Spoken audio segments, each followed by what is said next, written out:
already are all that you desire to be, but it is your refusal to believe it is why you don't see it. That is a quote from Neville Goddard. I want to talk about this quote and I want to look at it in a different way today with you. And by first reminding you how much you matter to I am, how much you matter to source, how much you matter to the universe. You're not just a little person in a little body running around watching other little bodies running around on the earth. You are essential.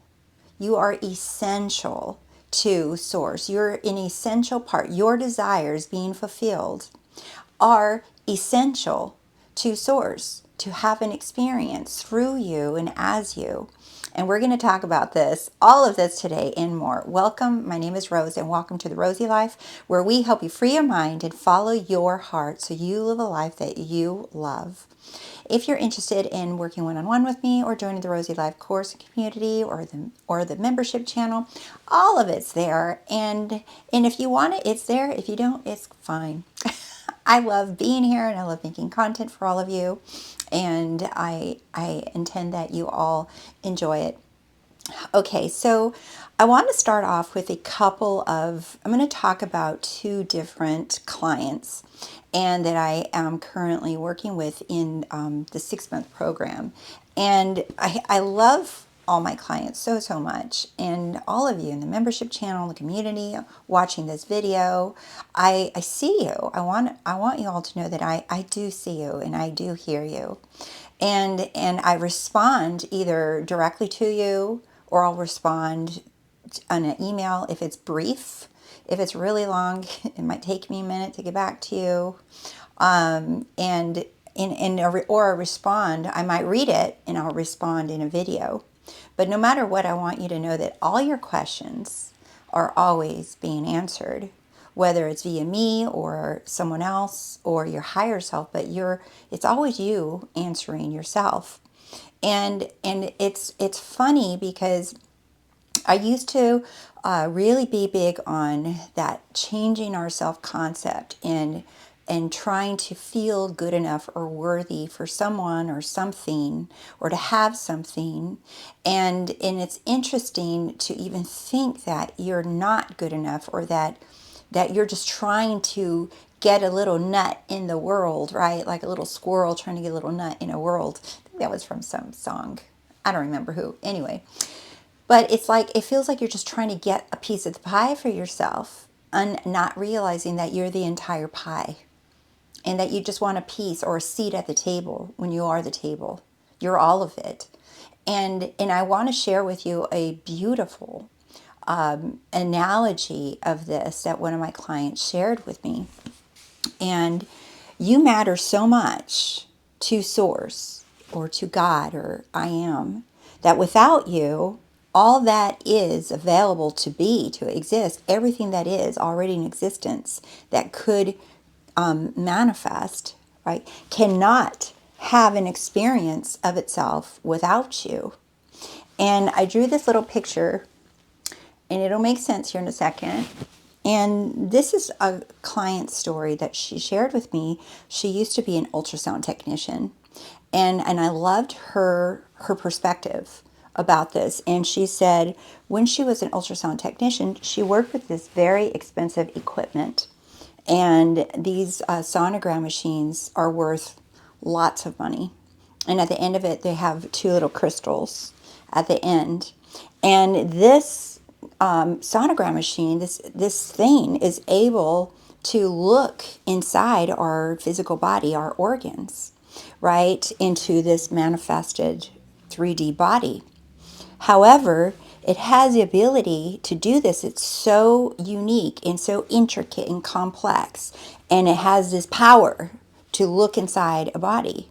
And she actually worked with mothers, right? But guess what? In order for this powerful machine to be able to witness what's in this 3D body, guess what's needed? A $2 tube of gel. Without that cheap little tube, whatever, the few bucks, $10, whatever it cost, whatever that little tube of gel cost, without that, what's so powerful cannot have the experience of looking inside this body. And she said, and it reminds her of that we are all that gel. Not that we're only worth a couple bucks. Okay, I know that sounds funny, right? But that without us, all that is source, the source, cannot see, have an experience of all that it is, of the infinite nature of all that the infinite is. It cannot have the experience. It can't see without you. It can't hear or taste or touch or hug or kiss or eat or have experiences without you. It literally needs you, because without you, it can't enjoy an experience in 3D.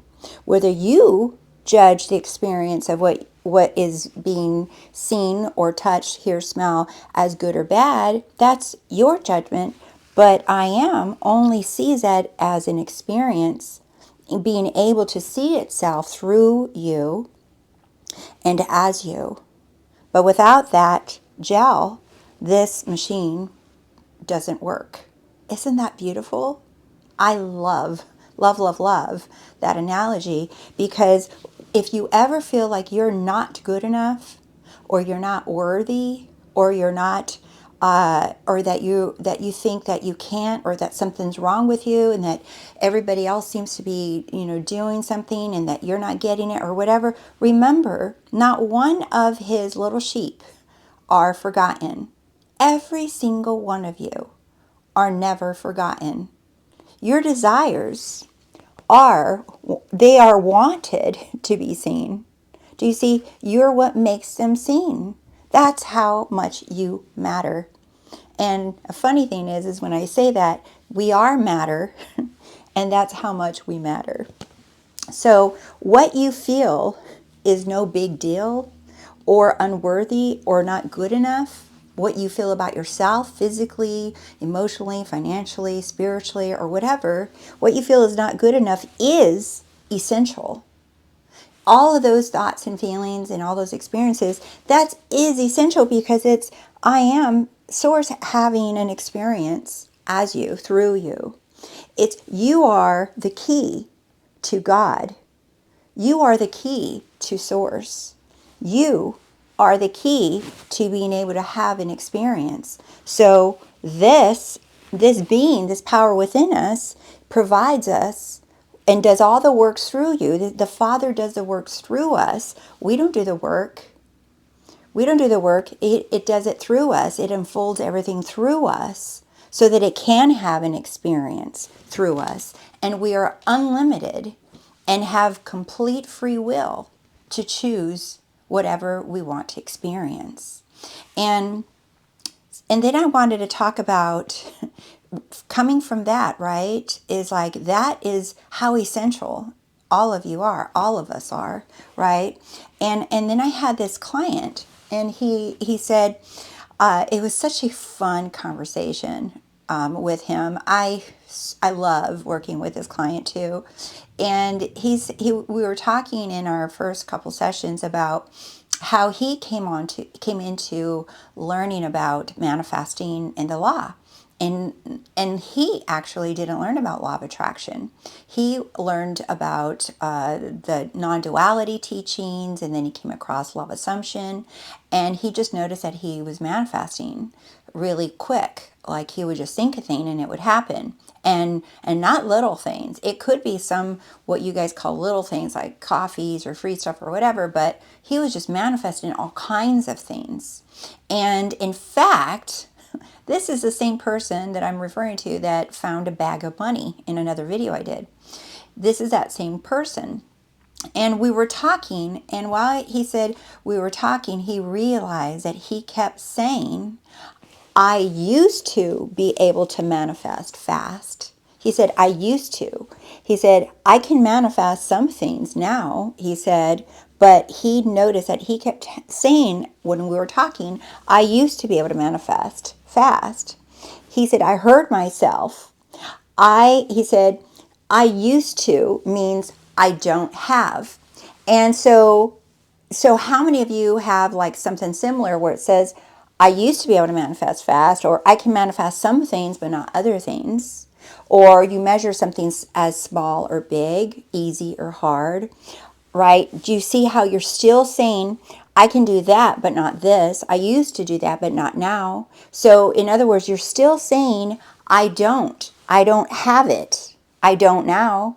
Or I'm not. I don't have it and I'm not able to do this, but I'm able to do that. You're the one sending out that assumption into your own 3D, declaring that you don't. And when he caught that, you guys, he when he dropped that, he said he dropped that shortly after. When he heard himself say that, shortly after, this is what happened.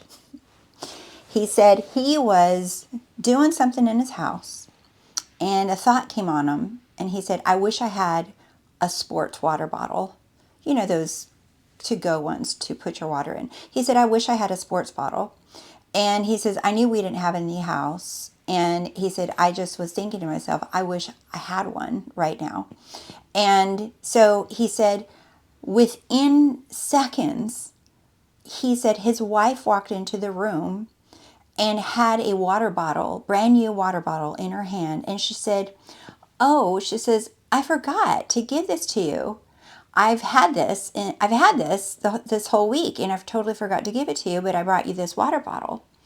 And he said, I smiled ear to ear. It was there the whole time. That water bottle was there the whole time, physically, metaphysically. He just could not see it. He couldn't see it with his refusal to believe it of, I used to. And this is where I quoted, you already have that which you desire to be, but it is your refusal to believe it is why you don't see it. It's not that you're saying, I don't want to, and you're like, I'm not refusing it. This was a perfect example, and this was so powerful, this session with him. This was a perfect example of his version of refusing to see it. The way that he was refusing to see that he can manifest fast and anything he wants to still was his insistence on, I used to manifest, but it's not happening now. And he kept wondering and why and trying to figure out what happened, and then kept studying more and more and more to understand what is it that causes it to manifest again, so that he can go back to being that fast manifester. But all he did was he became aware that he was saying, I used to manifest fast. And then he, just with his awareness of saying that, he didn't flip it. He didn't start affirming something. He didn't start visualizing himself doing something new. He just said, all I did was become aware of it. Because what is your awareness? Your awareness is seeing that limitation that you're self-imposing on yourself. You are aware of what you're saying to yourself. And then with that awareness, he was able just to drop it. Because it just dissolves when you become aware of it. And with that awareness is why that water bottle, you guys, was in his house for a whole week. His wife had it, but she wasn't even able to think about giving it to him because of his assumption of, I used to manifest fast. And maybe eventually she would have given it to him. But within seconds of him noticing that, what he was saying to himself, he said, she walks in and I get the water bottle. And he said his smile was so big. He was so happy because he said, I'm back. I see it now. Here it is. And he's a powerful, fast manifester. Okay, so we all are. But the version of you that is a fast, powerful manifester is right there. It's right there, just like his water bottle was always there. That version of you is right here, right now, right there with you, where you are in this moment right now. That version of you is right here. So, and then like Neville says, but it is your refusal to believe it. So what is your refusal? And it's not even about believing in that thing you want. He wasn't trying to make himself believe that he had a water bottle. He saw how he was refusing the fast manifesting. He saw how he was refusing, that he wasn't no longer declaring that I manifest so fast. Do you see? So in other words, look at whatever it is that you desire. How are you refusing? How are you refusing to acknowledge, to believe that what you desire is here? And maybe it's, I used to be able to manifest fast. Or maybe ever since I've heard this one a lot. I've studied law of attraction, and I think that really slowed me down and it's held me back. And I used to be able to manifest, but since I learned law of attraction, it slowed me down and I really got tied up. Or I can manifest some things fast, and I think that I can manifest, but why is it taking so long? These are all examples of how one can refuse to believe that you already are that which you desire to be. Do you see? So when you just acknowledge, we don't have to fix a belief. He just acknowledged it. He became aware. And as soon as you become aware of anything, and the same thing with your feelings, you can become aware of a feeling, of any feeling that you have, and become aware of the assumption as to why you're feeling that or why you're thinking that. You can become aware of it, or you can just become aware that you are awareness, that you are the all, that you are fulfilled. You can become aware of that. And do you see, it all works.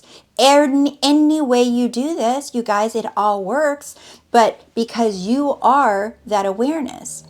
And I had another session, another new client talked to me about, she really had a light bulb moment when she realized that, she said, if I wasn't aware, I wouldn't exist. And I said, that's right. I've actually had a couple clients come to me this week with that. If I wasn't aware, I wouldn't exist. And I said this with another client just yesterday. I said, how do you know you're sitting in the chair that you're in right now? How do you know you're sitting in that chair? And she says, because I feel my butt in the chair. And I said, and what is aware of your butt? Sounds so funny, right? What is aware of your butt? And she said, I am. And then I said, and so you are the awareness of your butt and the body attached to the butt, and you're aware of a chair. And that's why you can just plop yourself in the chair, because you expect that chair to be there. You're aware there's a chair to sit in. You're aware that you have a butt to put on the chair. You're aware that you're a body. You're aware. And this is what several clients this week really are just like, oh my God, okay, that's awareness. Yes, that's the I am. You're like Neville says, your awareness of being is God. That's I am. Your awareness of being is God.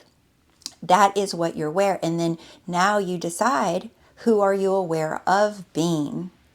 And that's where you return to. You return to who you are aware of being. You select that. So I hope you guys liked the video. Thank you guys so much for liking the video and subscribing to The Rosey Life. Thank you, members, for being a member in the membership channel. And I love you guys so much. I make very casual videos over there. Not that these are not casual, but those are even more casual because I don't bring a lot of whiteboards in. And that's a place where I feel like that's a good place to share some of my success stories once in a while, not always.